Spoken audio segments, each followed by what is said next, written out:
আসিম তাওয়াইল, আসওয়াদ ইবনে Abdul Muttalib, Umayya ইবনে খালফ সহ মক্কার শীর্ষস্থানীয় ব্যক্তিরা বিশ্বনবী সাল্লাল্লাহু আলাইহি ওয়াসাল্লামের কাছে এসে বললেন, ইয়া রাসূলুল্লাহ, আমরা পরস্পর একটা শান্তি চুক্তি করি। 1 বছর আপনি আমাদের উপাস্যদের ইবাদত করবেন, অন্য বছর আমরা আপনার উপাস্যদের ইবাদত করব, অথবা আপনি আমাদের উপাস্যদের কাছে এসে একবার মাথায় হাত বুলিয়ে দিবেন, তাহলে আমরা আপনাকে নবী হিসেবে মেনে নিব। তখন সঙ্গে সঙ্গে রব্বুল আলামিন জিবরিলের মাধ্যমে পবিত্র একটা সূরা সূরাতুল কাফিরুন দিয়ে আল্লাহ তাআলা প্রেরণ করে দিয়েছেন। আল্লাহ বলেন, কুল ইয়া আইয়ুহাল কাফিরুন, ইয়া নবী আপনি বলেন, হে কাফেররা, লা আনতুম মা তা'বুদুন, কুল ইয়া আইয়ুহাল কাফিরুন লা আ'বুদু মা তা'বুদুন, তোমরা যার ইবাদত করো আমি তার কখনো ইবাদত করতে পারবো না।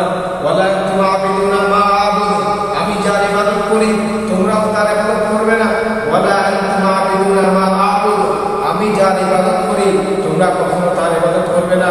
ওয়ালা আনতুম আ'বিদুনা মা আ'বুদু লাকুম দীনুকুম ওয়ালিয়া দীন, তোমাদের ধর্মের কর্মফল অচিরেই তোমরা ভোগ করবে, আর আমরা আমাদের জীবনের ধর্মের কর্মফল